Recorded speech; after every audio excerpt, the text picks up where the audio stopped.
All right, everybody. Welcome, class, to Classics 160B1. Meet the Ancients! I, of course, am your professor, Dr. Rob Steffen, and today we are going to take a look at the research proposal that is going to be due 2 weeks from today. So very, very useful stuff. You're going to want to pay attention. The way today's class is going to work, we're going to talk about that for about the first half of the course. And then you guys can take off if you want. If you want to stick around to hear about the honors project, if you're part of that, that's cool. If you want to be engaged with it, even if you're not in honors, feel free to stick around anyway. But we'll do that for the second half of class today. So let's go ahead and turn down the lights and bring up the projector and get ready for lecture 4.3, Research Proposals. All right, let's see what we got on the docket today. Announcements, of course, to begin with. Then we are going to finish with the Homeric Questions. So where we left off last time, we were talking about some of the research questions that people interested in the ancient Greek world had been asking for like 200 years. Very core questions about how these epic texts were created and distributed to the people. So we're going to kind of finish that talk to begin with. Then we're going to dive into research proposals, and I'm going to try to tell you exactly what I'm looking for on these things. We'll also talk a little bit about group projects as well. So that's one of the things that I kept promising. And then like 6 minutes before class today, I was like, oh crap, I haven't done anything on that. So I've cobbled it together. It's ready to go. I've got that information for you. And we are going to try to do that in a way that makes sense and that is logistically doable both for you guys and for the TAs. And then we'll finish today with the honors project. Again, don't feel like you have to stick around for that if it doesn't apply to you. Alrighty, so announcements today. Go ahead and put this thing in speaker mode. You can see me, you can see the slides, you can see the words, you can see the images, you can see everything. One of the things I'm going to do, I got a message or two about this. One of the things I'll do for next week is I'm going to play around and tinker around with the template a little bit and see if I can kind of enlarge the screen a little bit. And so if you have if you're trying to look at this on your phone or a small laptop or a tablet or something like that, it may be a little bit easier for you. So I'm going to try to have that ready for Monday. And then maybe I'll put up a vote and see which one of you guys, see which version you guys prefer. So anyway, that's just coming up. And again, today, we're going to spend half of it on the kind of proposal. Second half will be honors project. Don't feel like you need to stick around for that if it doesn't apply to you. All right, so recapping the Homeric Questions. Remember last time, right? We had this horrible collapse at the end of the Bronze Age where things got really, really dark. And then we asked that question, well, did they get really dark, right? Or perhaps things just changed in a way that makes it more difficult for us as historians and archaeologists to identify in the ancient record. And then we answered that question by, at least in my opinion, saying, no, they actually did get pretty dark. And remember, right, people aren't running around saying to themselves that they're in the Dark Ages. Rather, this is a term that us as historians and archaeologists apply to this period for several different reasons. Can anybody throw one or two of those reasons into the chat? What are a couple of the cultural traits that lend itself to calling this period the Dark Ages?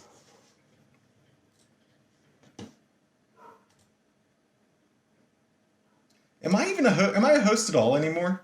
Karen, can you see if I'm a host? I don't know if people can send me a message or not. I am the host right now. Do you know, am I a co-host on there? Sure.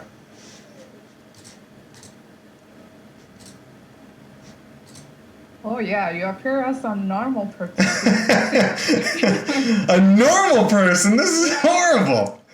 I don't know. All right, cool. Now you guys should be able to text me. Oh, there we go. Now we're getting all sorts of stuff. Yes. Thank you, Karen. So we'll play around at that, and as we kind of get going, anyway, I'll talk to you. One of the things that I do is I usually set the chat to just host only, because I get so distracted, and I'm just terrible at multitasking. But anyway, we'll chat about that. But yes, okay. all these things that you guys are putting in the chat are absolutely true, right? They forget how to write for 400 years. There's no more palaces. We lack centralized government. Sites get smaller. Sites get fewer in number. Lots of different things are happening that are contributing to this. We no longer have this redistributive economy with goods flowing to the palace and then flowing out from there. What about the material record? What does the stuff that we find look like?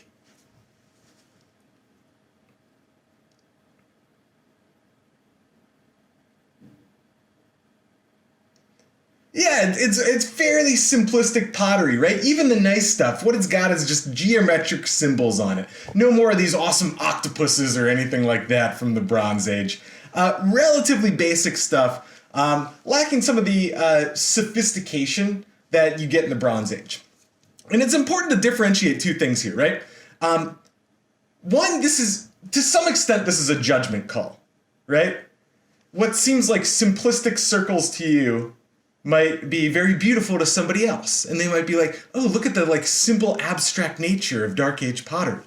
And that's fine. You can appreciate that. But I think what I'm trying to talk about here, when I say the sophistication of the iconography and things like that, is simply that it takes a greater degree of kind of time or effort or technology to create some of those things. So when you look at the really detailed gold work of the Bronze Age, the technology that goes into that is simply at kind of a more advanced level than the circles on the pots of the Dark Ages. Okay, so all of those things are coming together to build ourselves a set of traits that we associate with the Greek Dark Ages.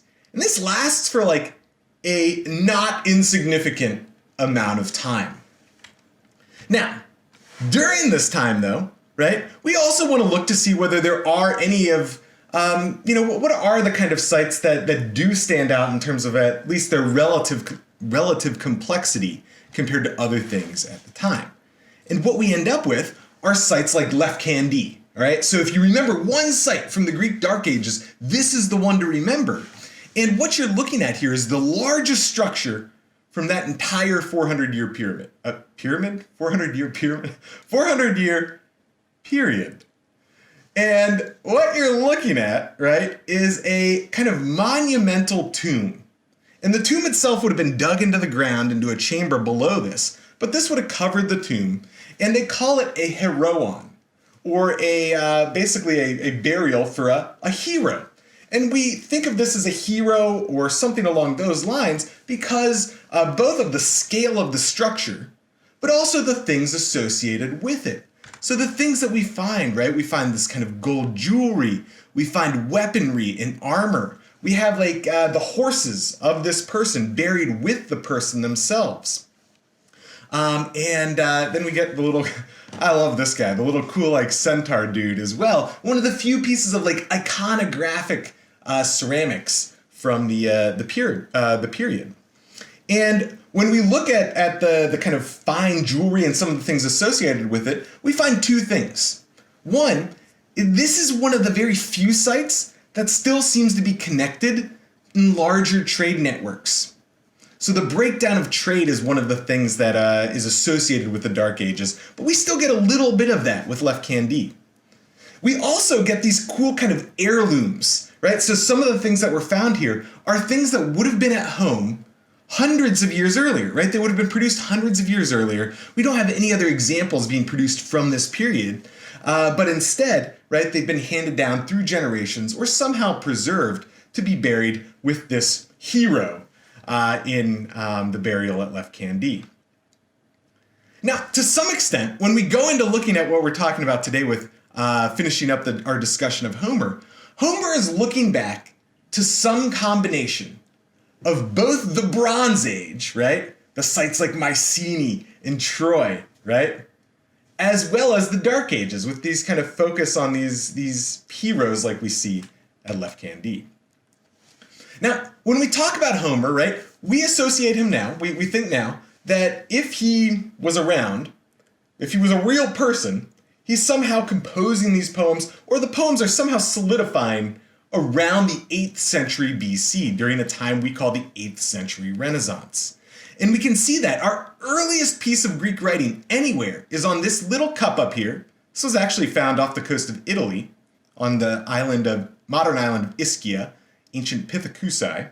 And it's a reference, right? It's an allusion to the Iliad, which is kind of cool. And this is a period where Greek culture in general is flourishing, beginning to spread out from Greece to other parts of the Mediterranean.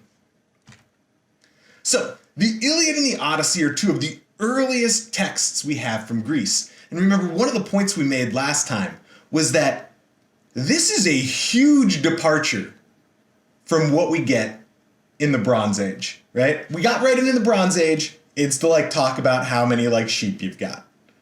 We get back to writing in the 8th century. When it comes back, you're now telling epic stories of heroes that are going to be preserved for thousands of years and are still going to be read in classrooms all across the world.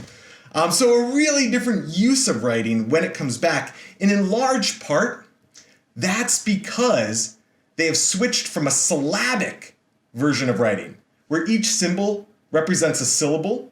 So think about it like this. Think about L and a vowel, right? The consonant L and a vowel, right? You could have the vowels beforehand, right? L, al, ol, ul, right? Things like that. You could have the consonants afterwards, like lo, la, le, li, that sort of thing. And in the syllabic writing, each one of those would have been a different symbol for each syllable.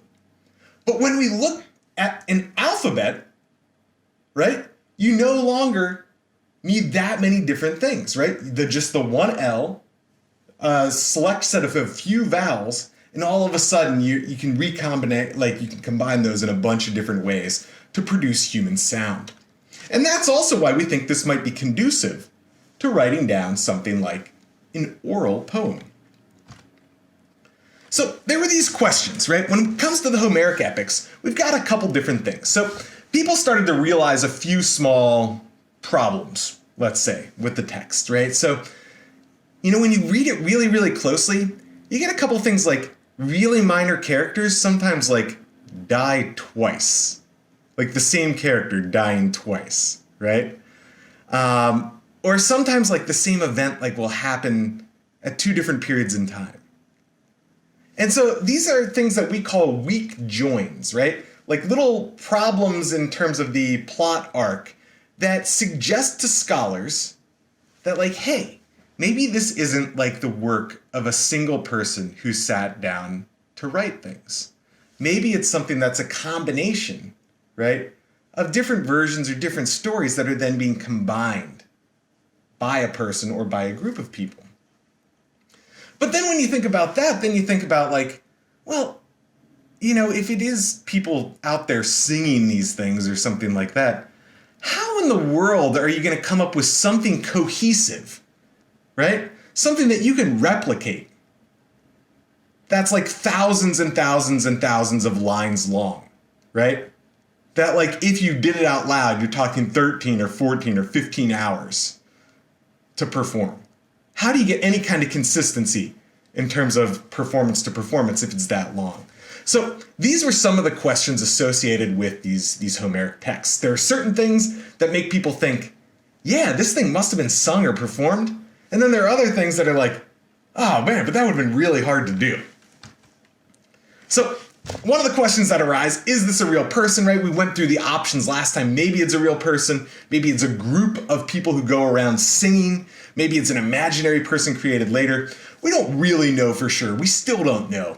But most classical scholars don't really imagine anymore that there's a single person named Homer living in 775 BC with his stylus and papyrus writing down the Iliad. That's not usually what people are thinking. Usually they're thinking it's a group of different people going around and singing these songs that then get kind of condensed into a standardized story. And one of the things that we get when we think about when this was done, one of the reasons we think this was happening in the 8th century, even though, right, we don't have a full text from then, is that we get a combination of different attributes from different time periods. We know he's trying to set it back in the Bronze Age because of the cities that emerge, right? The big cities that he's talking about, they were huge in the Bronze Age, right? Mycenae and Argos and Troy, those sorts of things, right?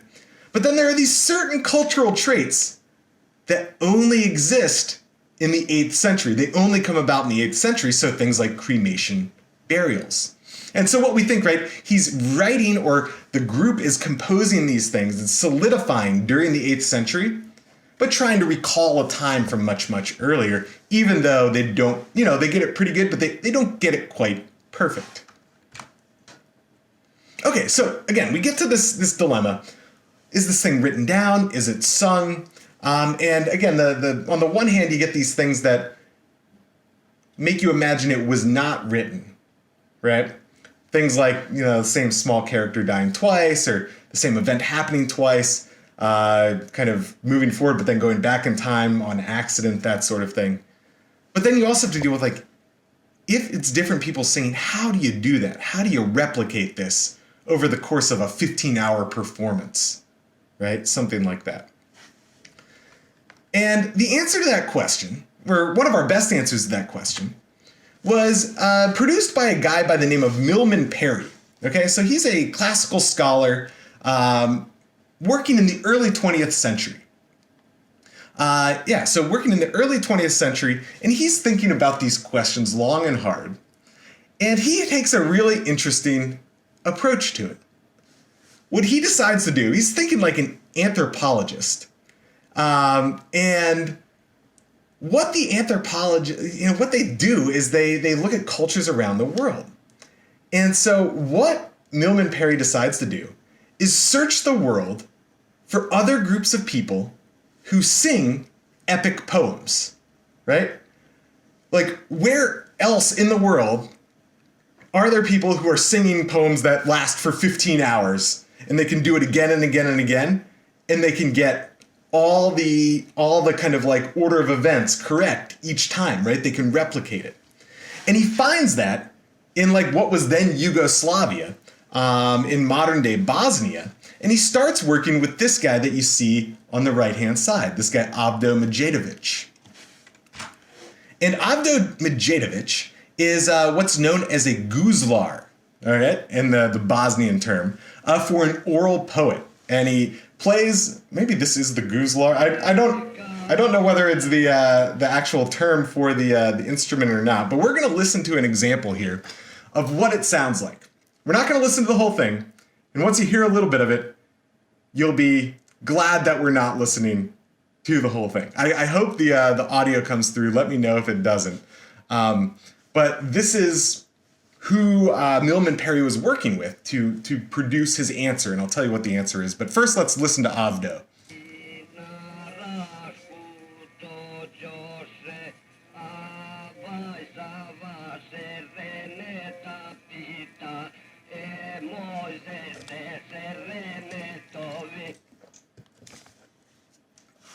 Okay, so you can thank me later for not making you listen to the whole thing there.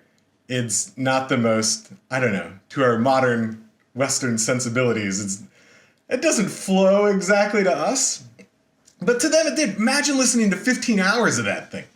But what Milman Parry realized through listening to him and through talking to him about how he does this, how he replicates these ultra long oral poems again and again and again, he learns a couple things. And the answers are twofold, okay? So the first answer are these things called epithets. And so one of the things that happens is when you listen to that, what you get is you get a standard rhythm to the whole thing. This in like poetry terms, this is what we call the meter. And ancient Greek has this as well. So these epic poems are written in something called dactylic hexameter, where each line would go like dum diddy dum diddy dum diddy dum diddy dum dum. And you do that again and again and again and again and again. And what you end up realizing is that all the characters in the poem have different nicknames, and we'll see examples, a couple of those in a second, all right? And so what that means is the oral poet is almost like a kind of freestyle rapper who then can choose a particular nickname to fit in to any line he's doing based on the amount of space he's got left in the meter, right? So like one of the next nicknames might just take up like foot number 6 here. A different nickname for the same person might take up 2 of these, or 2.5.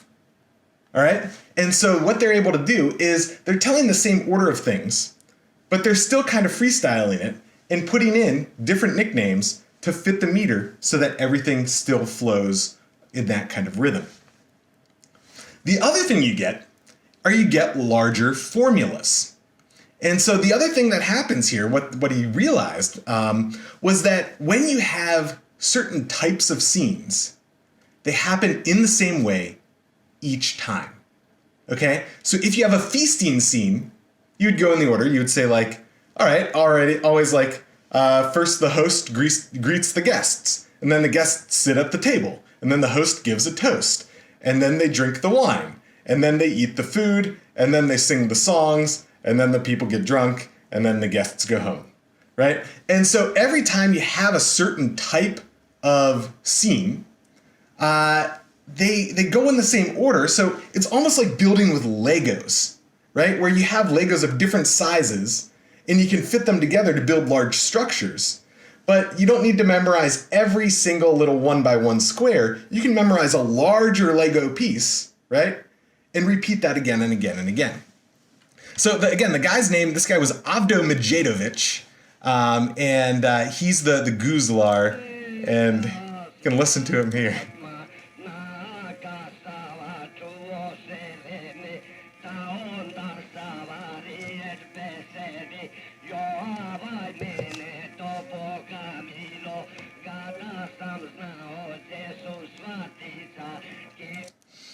I'll have to research next time what he's actually singing about there, what the poem's actually about. But I like to tell this story because I do think that this is one of the coolest things when it comes to classical scholarship in terms of the way people have gone about trying to answer a question and what it's revealed.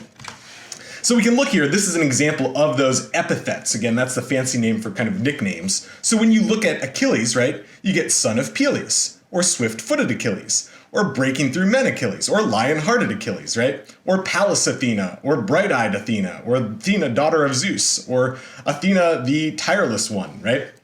And again, those nicknames get chosen based on how much space you have left in the line. And the way they can tell that, it's kind of cool actually, because whatever the descriptor is doesn't necessarily match what's going on, right? You could have a scene of like death and destruction, and if Aphrodite gets mentioned, it'll be like, and like Aphrodite, desire of all men, in the middle of like some scene of like bloodshed and gore. So it's clear that they're choosing it based on the space left and not necessarily to match the content of what's being told there. Okay, so let's go ahead and do attendance for today. Attendance is gray. So go ahead and take a minute and do that. I'll try and take a look at any of the questions in the chat. Then we'll pick up with a little bit on the research proposal, and then we'll get you out of here for today. All right, questions from the chat. Let's see here. Will there be a review session before the midterm? Yes, there will be a review session. I'll try to get up a review sheet, and we'll spend at least one full class in doing a Q&A sort of thing.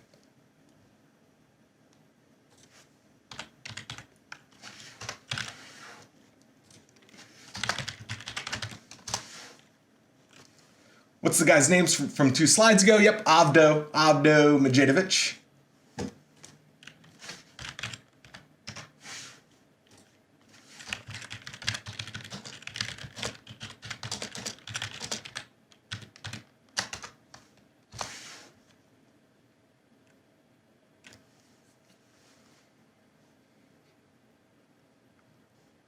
A good question here in the chat, like how were records preserved during the Dark Ages if there wasn't writing so that Homer knew what to talk about?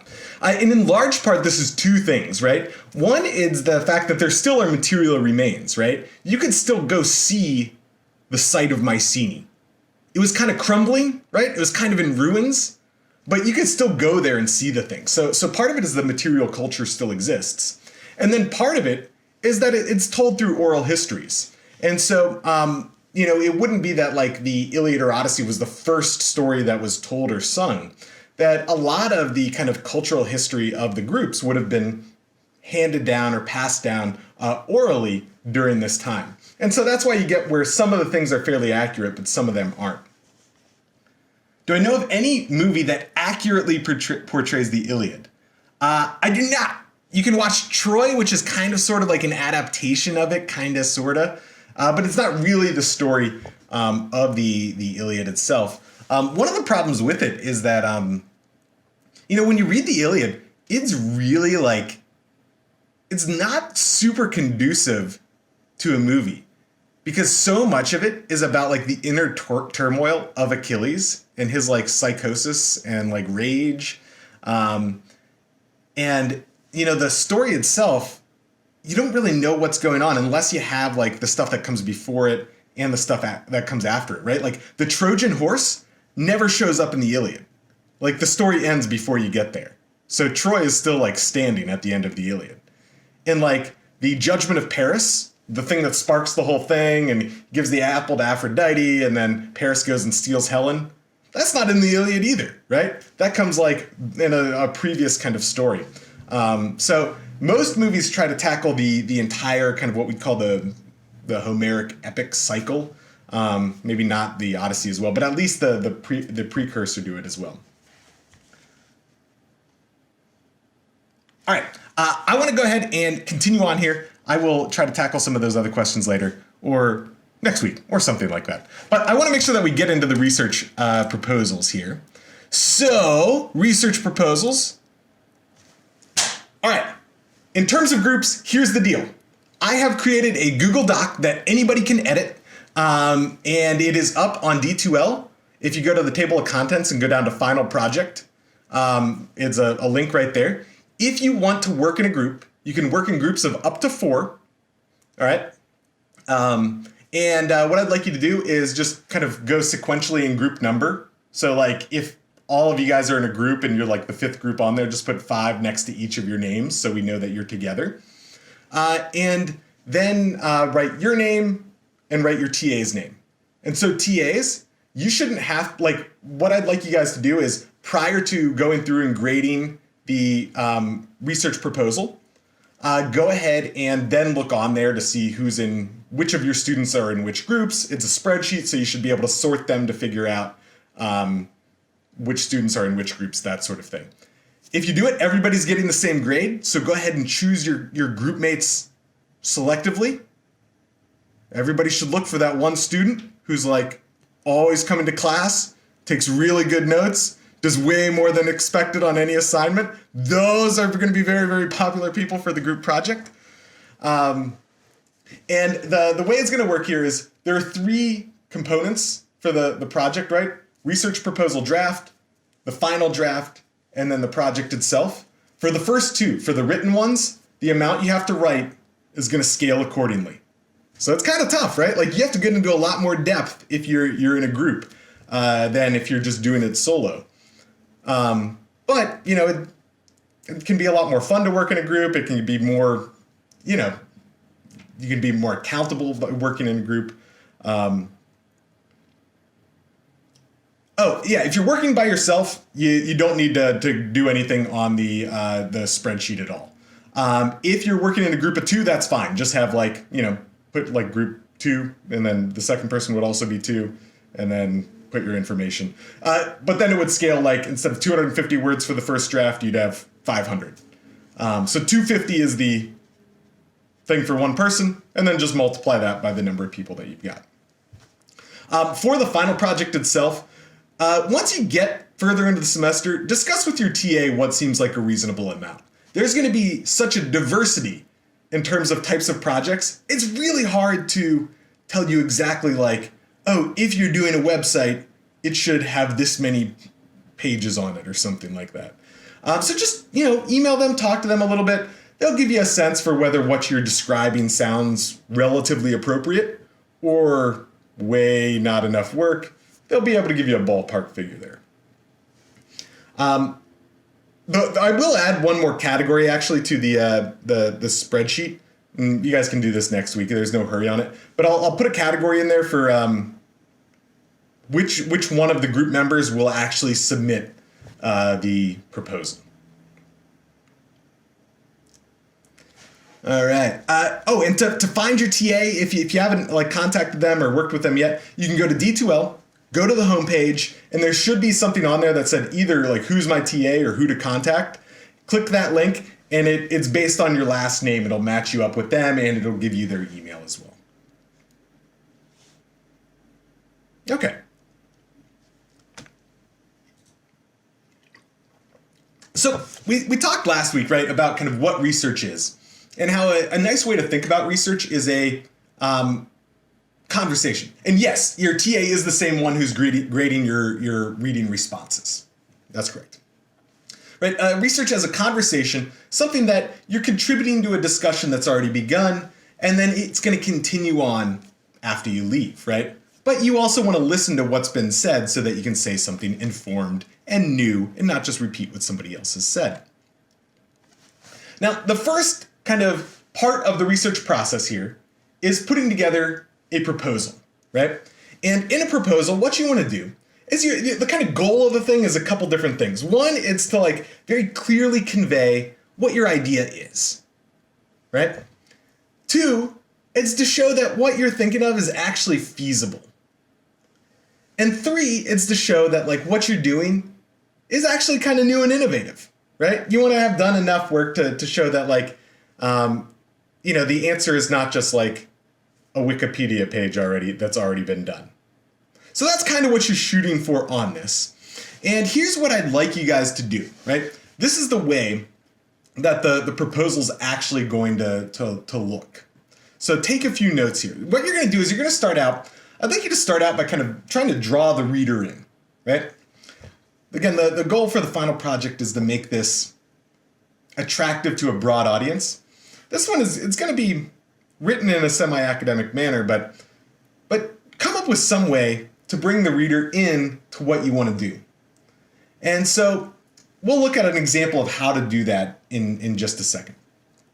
Then I want you to be clear about what your question is. So a good research proposal is going to have a question.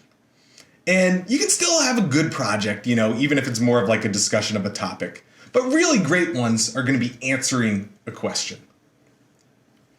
I want you to discuss a little bit about what some of the sources are that you might use for this.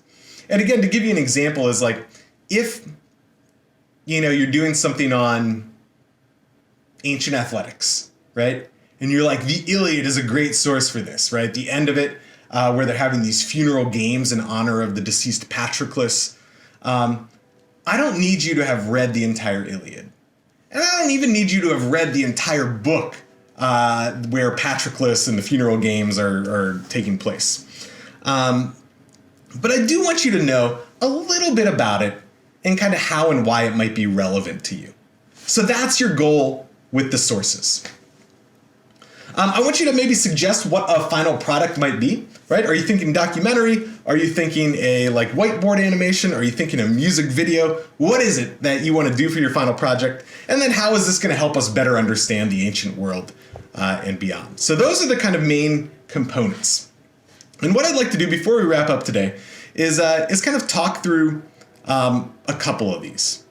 So this is what we did last time, right? I had you guys thinking about what types of things you might be interested in. And a good way to come up with a topic is to take something you already like and then think about how that might apply to the ancient world, right? So this says mythology, but just think ancient world there. So, that could be academic stuff. You might really like economics or medicine or law or, I don't know, whatever else engineering, right? That sort of thing. All of those things can be studied in the ancient world. You might really like, non-academic things, music and sports and fashion, right? All of those things you can apply to the ancient world as well. But good research tends to come about when things intersect.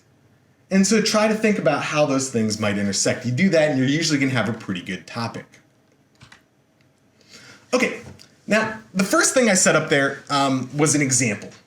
And I want you to think for a minute about what might work well here. And another term for this is a metonym. A metonym is something that, like, a single example of something that stands for something much larger. An example of this would be like, if you were writing about the civil rights movement, right? Like Rosa Parks' refusal to move to the back of the bus, right? That might be an example, or it might serve as a metonym or an example for the larger concept of peaceful resistance, right? If you were doing something on ancient athletics, right? Maybe you're telling a brief story about the funeral games of Patroclus and the chariot race that takes place in Book 23 of the Iliad. That's one of our first written examples of, sports in the way that we think about sports. So do a little bit of poking around, and telling that kind of brief story is a great way to bring your reader into this. All right. So again, we're going to kind of move quickly through here, but this is all going to be on YouTube, so you can go back and look at this at any point in time. All right. Now, when we're thinking about the differences between kind of good projects and great projects, good projects can kind of be about a topic. Great projects tend to answer a question. Good projects tend to have like a kind of narrow topic. Great projects tend to have very narrow topics.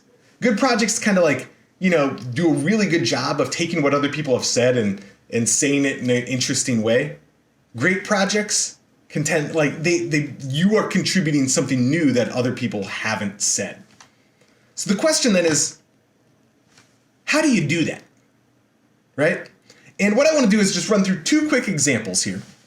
One way to do that is to start the process of narrowing things down. And I'm going to go through two examples of how you take a topic and then turn it into a question that you could answer. So somebody did this a couple of years ago. It was in my mythology class, and they were a psychology major. And so they were like, mythology and psychology. I was like, great. That's a totally good place to start, right? A little bit broad. And so then they got to the point where they wanted to take one of these theories that they were learning about in psychology and apply it to the Olympian gods, right? And it was this like psychological attachment theory. And I was like, fantastic. That's awesome. That's really, really great.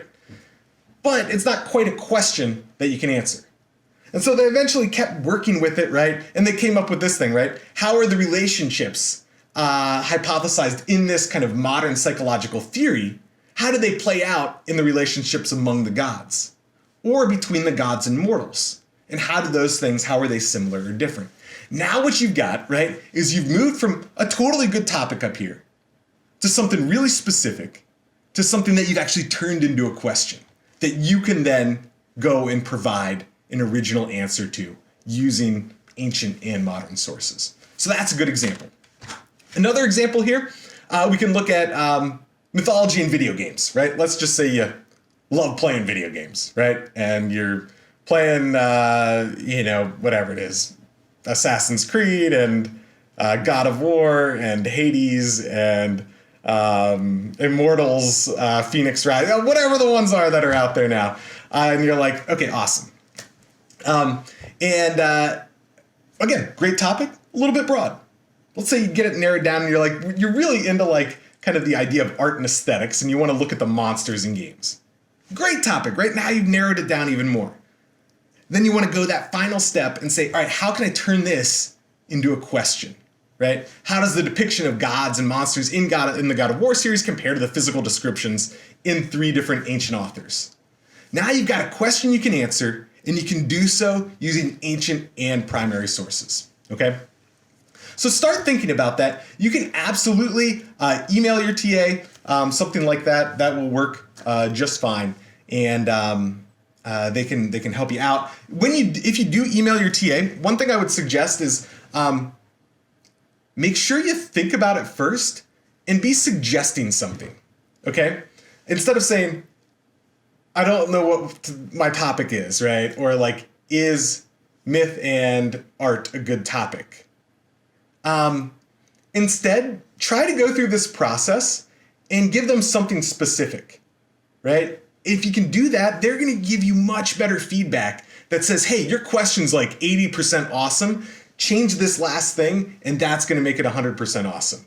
And so the more you're able to give them, the more they can actually work with you on, and on really giving you concrete feedback on that. Okay, so that's it for today, guys. If you're in the honors project, if you're going to work on that, or you're not in that, but you want to do it anyway, feel free to stick around. I'll give you a minute. The rest of you guys have a wonderful, wonderful weekend, and I will see you back here on Monday.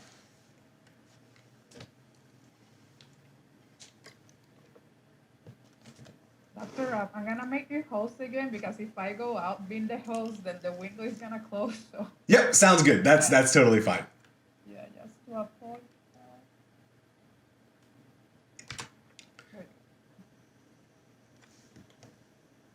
Great, thanks. All right, I'm gonna give it about 30 more seconds, then we'll chat a little bit.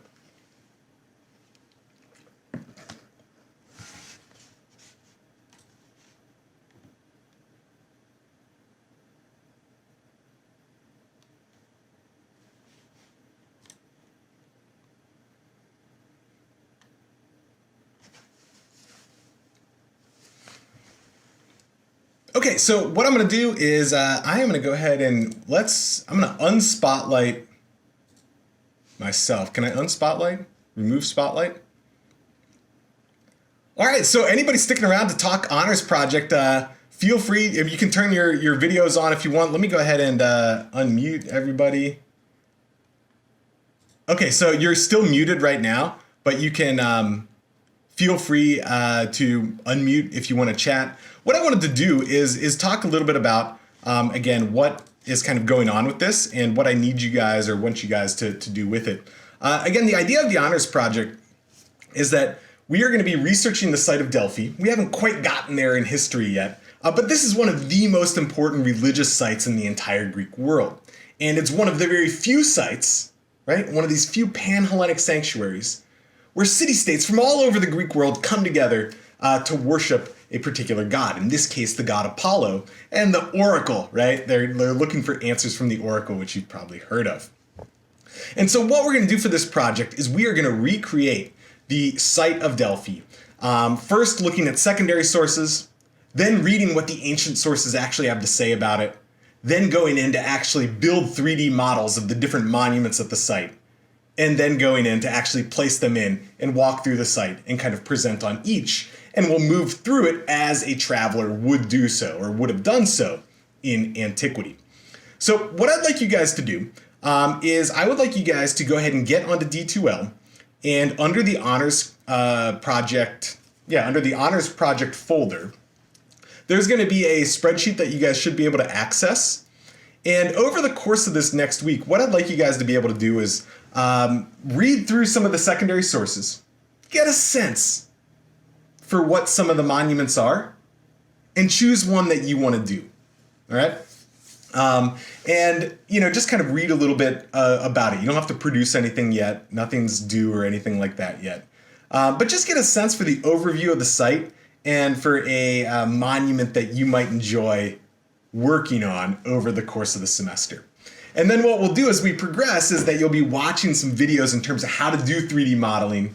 And then we will move into the virtual reality space to actually start placing these things in there. So let me ask you this. Have you guys, the way that the virtual reality thing works is that you can get a headset. You can rent one if you want from the bookstore. We can set this up if it's easier. I think it's cheaper if you just rent it for the second half of the course. So we can basically make it, we'll only be using it for the second half of the course. That'll make it cheaper. If you've always been wanting to buy one, the Oculus Quest 2 is pretty reasonably priced right now. I think it's $300 or something, which is not no money. I mean, that's a significant amount of money, but it's amazingly cheap compared to where this stuff was 5 years ago. If you've ever wanted to be able to tell your parents that they have to buy you a 3D virtual reality headset, now is the time to do it. You can tell them that, like, this is for class and you have to have this for class. Go ahead and pitch that to them. But you can also go ahead, I think it's $80 to rent for the second half of the semester. If you don't want to do it, or you're not interested in it, or you're never going to use it again, you can also go ahead and do this just through a laptop. And so you're not going to get the same experience, where you look around and it kind of follows you like that. But you can still participate in the project. So here's what I'd like you to do.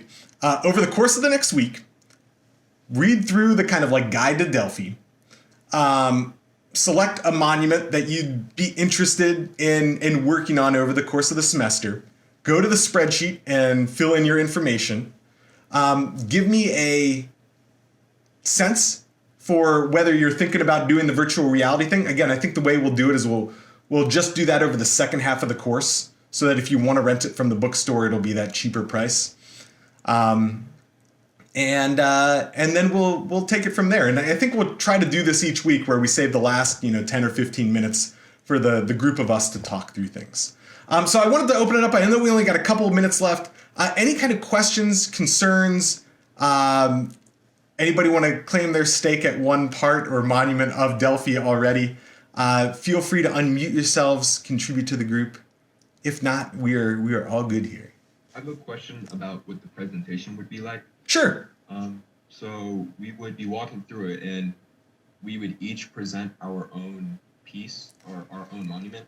That's exactly right. So we'll all be there, right? And when you get into the software, right, you'll see little avatars of everybody in there. And then we'll kind of move as a group through the space. And when we get to your thing, right, let's say you're doing the Athenian treasury, right?